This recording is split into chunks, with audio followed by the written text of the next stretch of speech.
अध्याय 2 हिस्ट्री भारत में राष्ट्रवाद।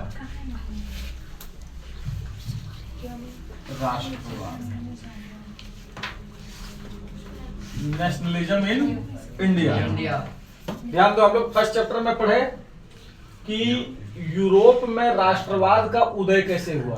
कहाँ पे? यूरोप में राष्ट्रवाद का उदय कैसे हुआ? और वहां पे हम लोग क्या देखे कि किस प्रकार यूरोप के जितने भी राजवंश थे वो राजवंश धीरे धीरे राजतंत्र क्या होते चले गए, समाप्त होते चले गए। बात समझ रहे हो? उसी प्रकार इंडिया में किस तरह राष्ट्रवाद का उदय हुआ, किस प्रकार नेशनलिज्म इंडिया में आया, भारत में आया, उसके विषय में हम लोग पढ़ेंगे। तो ध्यान दोगे, क्लास 8 में हम लोग 20वीं शताब्दी के पहले, 20वीं सदी के पहले की कहानी को हम लोग पढ़े थे कि किस प्रकार वहां पे अंग्रेज आए, ईस्ट इंडिया कंपनी की स्थापना हुई, राजा को राजा से लड़ा करके अंग्रेज किस प्रकार यहाँ पे स्थापित हो गए। ये 8 में, 8 क्लास में। 10 में हम लोग 1920 के बाद की कहानी को पढ़ेंगे। कब की कहानी? 1920। क्योंकि एक समय था कि इससे पहले लोग नहीं लड़ रहे थे, बल्कि छिटपुट घटनाएं होती थी। जैसे सिपाही विद्रोह सबसे पहले हुआ 1857 में, तो उसका कुछ अलग कारण था। उसका कुछ अलग कारण क्या था कि कारतूस में लगाया जाता था गाय और सुअर का चर्बी, है ना। इसके चलते सिपाही विद्रोह हुआ था। तो विद्रोह तो हो रहा था, लेकिन पूरे भारत के लोग एक साथ जुड़ नहीं पा रहे थे, एक साथ जुड़ ही नहीं रहा था, सब अलगे अलगे लड़ रहा था। तो अलगे अलगे लड़ेगा तो फिर काम होने वाला नहीं था। पूरे भारत को एकीकृत करना जरूरी था, और भारत के लोग एकीकृत नहीं हो रहे थे। तब क्या हुआ कि 1911 में आते हैं महात्मा गांधी। कौन आते हैं? महात्मा गांधी। भारत लौटे कहां से? अफ्रीका से। अफ्रीका से। कहां से? अफ्रीका से। महात्मा गांधी आए, है ना। तब तक क्या हुआ था कि उस समय लोग अंग्रेजों से इतना परेशान हो गया था, है ना। कैसे परेशान हो गया था सो जानो कि प्रथम विश्व युद्ध जो था, फर्स्ट वर्ल्ड वार, प्रथम विश्व युद्ध, वो तुम लोग सबको जानते हो कि 1914 से लेकर के 1918 तक चला।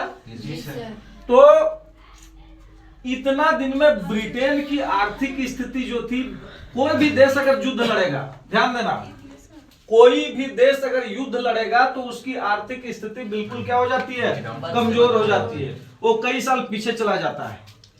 अभी रूस यूक्रेन का युद्ध हो रहा है ना।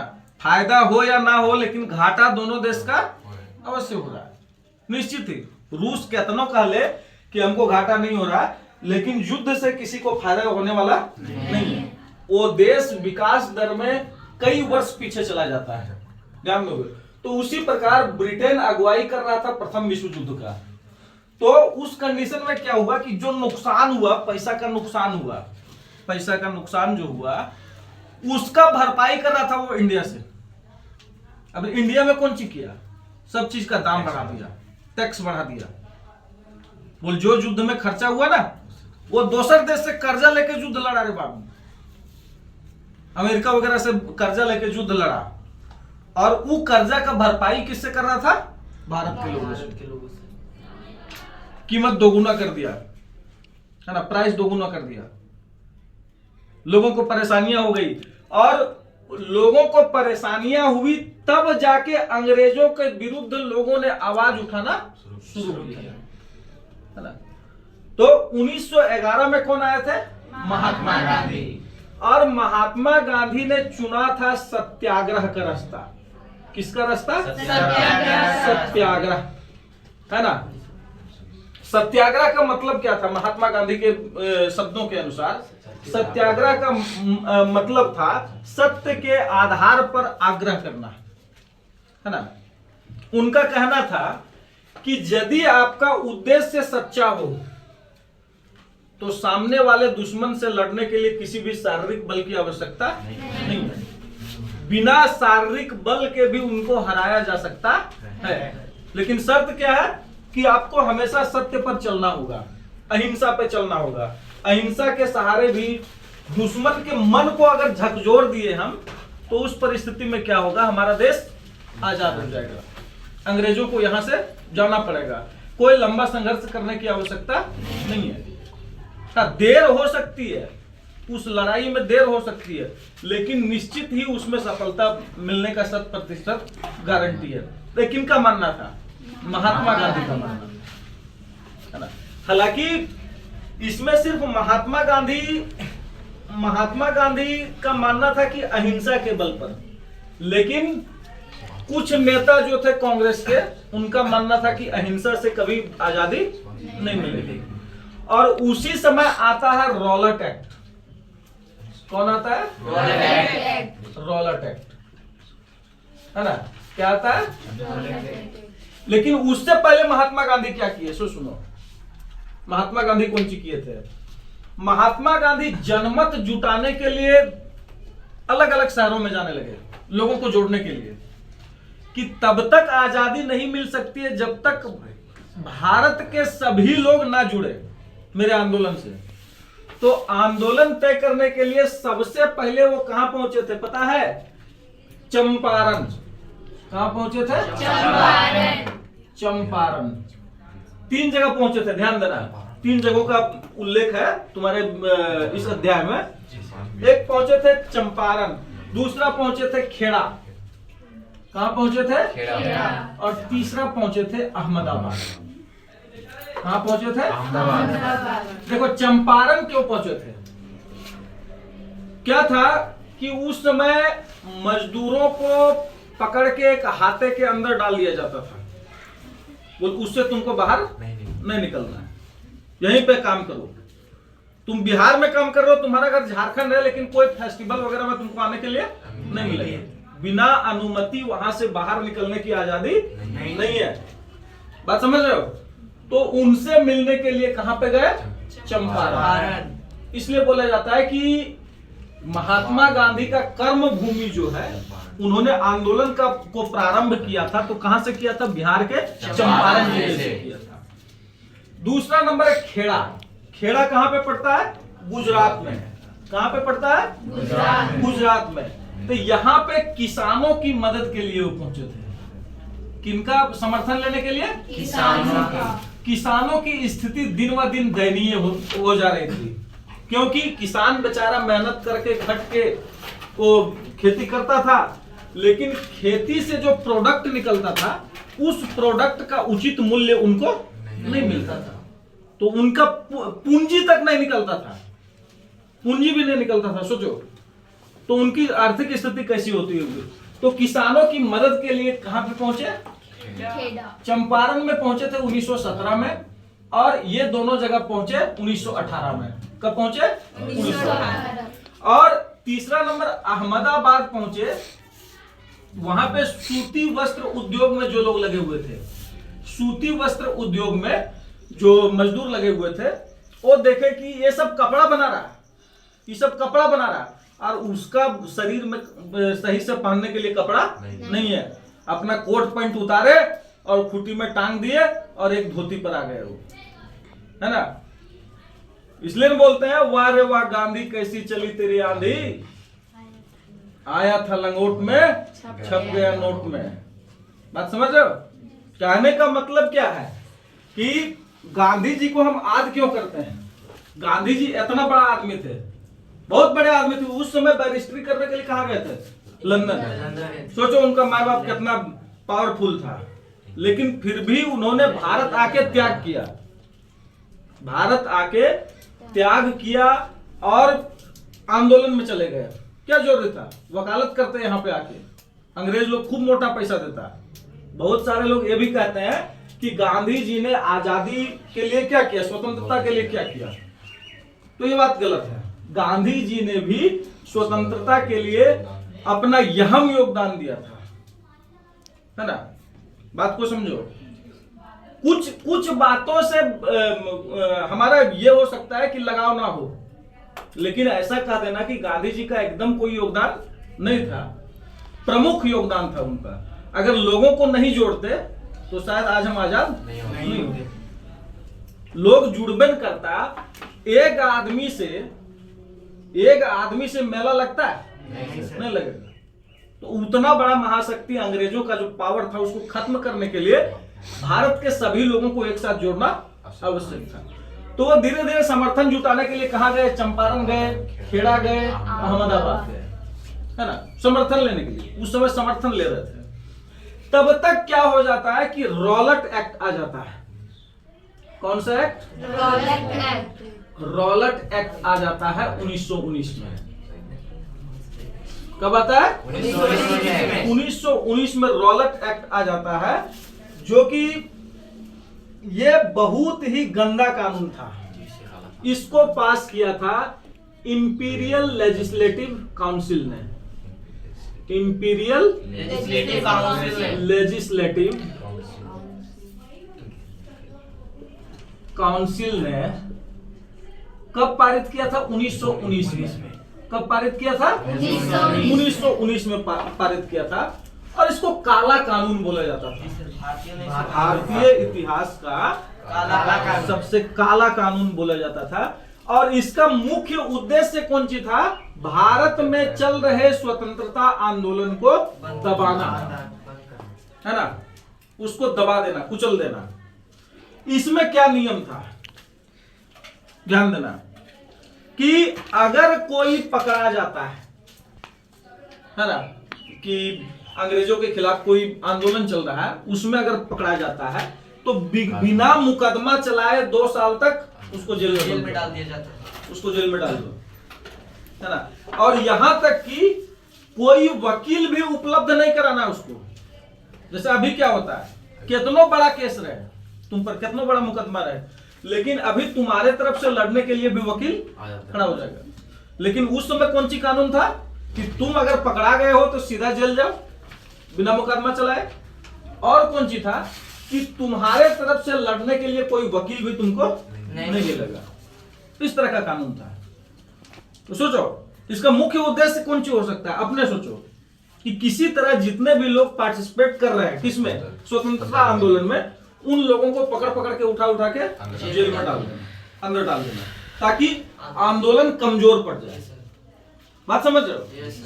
अब यहीं से रॉलेट एक्ट को जब देखा गया, है ना, अब गांधी जी जब देखे कि ये तो बहुत घटिया कानून है ना, बहुत ही गंदा कानून है, तो उन्होंने फैसला किया कि हम रॉलेट सत्याग्रह करेंगे। रॉलेट सत्याग्रह करेंगे, है ना, जिसको 6 अप्रैल 1919 लाइट मोड करो, 6 अप्रैल 1919 से स्टार्ट होना था। किनके नेतृत्व में? गांधी जी के नेतृत्व, है ना, इसको स्टार्ट होना था। सत्याग्रह कब से स्टार्ट होना था? 6 अप्रैल 1919। अब देखो होता क्या है कि जब गांधी जी आवाहन कर दिए तो लोगों ने पूरा रास्ते को क्या कर दिया? जाम कर दिया। संचार व्यवस्थाओं को ठप कर दिया, आवागमन को ठप कर दिया। तो उस कंडीशन में अंग्रेज लोग को जब कुछ नहीं सूझा रे बाबू, है ना, तो गोली चला दिया।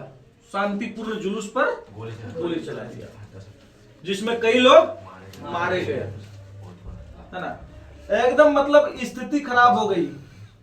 और वो डेट था 10 अप्रैल 1919 को। कब गोली चलाई थी? 10 अप्रैल 1919 को शांतिपूर्ण जुलूस पर गोली चला दिया था। कौन? हाँ। और वो भीड़ जो थी वो किसका विरोध कर रहे थे? Rowlatt act. किसका विरोध कर रहे थे? रॉलेट एक्ट का विरोध कर रहे थे। उस पर गोली चला दिया। अब बताओ कि शांतिपूर्ण जुलूस चल रहा है, उस पर गोली चला दिया। अब गोली चलाने से लोगों में और व्यापक गुस्सा फैल गया। अब 13 अप्रैल का दिन था। कब था? 13 अप्रैल। ध्यान रखोगे 13 अप्रैल भारतीय इतिहास का सबसे काला दिन इसको बोला जाता है। और इसी दिन हुआ था जालियांवाला बाग हत्याकांड। जालियांवाला बाग हत्याकांड। हत्याकांड 13 अप्रैल 1919।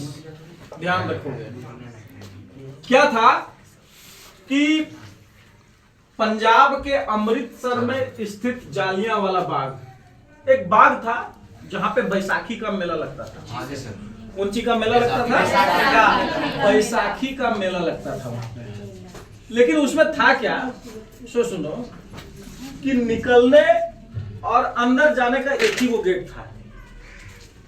आप समझ रहे हो? निकलने और घुसने का एक ही मार्ग था। अब वहां पे क्या हुआ कि सारे लोग जमा हुए थे कुछ मेला देखने के लिए। कुछ तो ये भी नहीं जानता था कि कौन सी रोला ट्रैक्टर है ना। जब मारा था ना यहाँ पे 10 अप्रैल 1919 को जब मारा था ना तो पूरे शहर में मार्शल लॉ लगा दिया था। मार्शल लॉ कौन सी होता है कि कहीं पे भी कोई जुलूस, प्रदर्शन, भीड़ इकट्ठा नहीं हो सकता है। जैसे अभी धारा 144 लगता है तो धारा 100 कर्फ्यू जो लगता है धारा 144 उसमें से क्या नियम है कि 3 आदमी कहीं पे बात आपस में नहीं कर सकता है। कोई भीड़ इकट्ठा नहीं हो सकता है, कोई आंदोलन नहीं हो सकता है, जुलूस नहीं निकल सकता है। तो उसी प्रकार उस समय मार्शल लॉ लगाया गया था। कौन सा लॉ? Martial law. अब एक चीज ध्यान रखना, उस समय इतना तो सोशल मीडिया नहीं था, तो इतना मीडिया भी एक्टिव नहीं था जो कि सबको जानकारी दे सके कि इलाके में मार्शल लॉ लग गया है। अब बेचारे बैसाखी था, उस सबका सबसे बड़ा फेस्टिवल में से एक होता है बैसाखी। किनका? पंजाबियों का। तो वो लोग मेला देखने के लिए गए और कुछ लोग रणनीति बनाने के लिए भी गया था वहां पे कि अंग्रेजों के खिलाफ किस प्रकार लड़ा जाए, है ना। तो वहां पे जब जमा हुए लोग मेला वगैरह देख रहा था, कुछ लोग रणनीति बना रहा था कि किस प्रकार ये करना है, अंग्रेजों के खिलाफ हम लोगों को लड़ना है। तो उस परिस्थिति में उस समय जनरल कौन था? General Dyer. जनरल डायर उसको बड़ा क्रूर जनरल समझा जाता, वो लुटेरा भी था, लुटेरा भी था, है ना। तो जनरल डायर घुसा पुलिस वालों के साथ और सोचो कि वो उतना सारा भीड़ पर गोली चलाने का ऑर्डर दे दिया। अब एक चीज ध्यान रखना कि भीड़ पर गोली चलाने का मतलब कौन सी होता है कि कितने मरेंगे उसकी कोई गिनती नहीं है, खाली बंदूक ऐसे घुमाना है ना, जो आ रहा है सामने मर जा रहा है ना। उसमें सैकड़ों लोग मारे गए। बोला जाता है कि एक वहां शहीद कुआं है, शहीद कुआं बोला जाता है कि बचने के लिए लोग उस कुआं में कूदने लगे और उसके ऊपर कुआं पूरा भर गया था डेड बॉडी से। एक नीचे कूदा, उसके ऊपर कूदा, उसके ऊपर कूदा, उसके ऊपर कूदा, तो आदमी बचेगा? इस तरह की परिस्थितियां हो गई थी और वहां पे सैकड़ों लोगों को निर्ममता पूर्वक मार डाला गया। और जब जनरल डायर से पूछा गया कि तुम ऐसा क्यों किया, क्यों मारा, कि बोले यार इलाके में मार्शल लॉ लगा हुआ था और किसी को डर ही नहीं था, है ना, किसी को कोई डर नहीं था, कोई हमसे डर नहीं रहा था। तो लोगों में डर बनाने के लिए हमने गोली चलाने का ऑर्डर दिया, है ना। अब सोचो कि ये जले में नमक छिड़कना है। एक तो हमारे देश के लोग मरे हुए, है ना, हमारे देश के लोग मरे हुए हैं और ऊपर से वो कौन चीज बोल रहा है कि हम एक विस्मय का भाव पैदा करके नैतिक प्रभाव उत्पन्न करना चाहते थे कि लोग कानून से डरे। ये कोई कानून होता है लोगों को मारना, गोली चला देना? जानते हो अभी हमारे देश में गोली चलाने का ऑर्डर बहुत रेयर केस में होता है, बहुत अधिक रेयर केस में भी होता है, मतलब तुरंत गोली चलाने का ऑर्डर नहीं मिलता है। अब ऐसा थोड़े कि निकलने का कोई रास्ता नहीं है, एक गेट जो था उसको भी बंद कर दो और गोली चलाने के लिए स्टार्ट कर दो। अभी अभी जब होता है कहीं भीड़ को तितर बितर करना होता है तो पहले आसमानी फायर किया जाता है, और वो भी कौन गोली से? रबर वाला गोली रहता है। बात समझ रहे हो? आंसू गैस का गोला रहता है, उसको मारा जाता है ताकि शरीर डैमेज ना हो। और उस समय डायरेक्ट कौन सी किया? मार दिया। अब जैसे जैसे जालियांवाला बाग का खबर फैला तो सारे शहरों में एकदम आंदोलन होना स्टार्ट हो गया, है ना।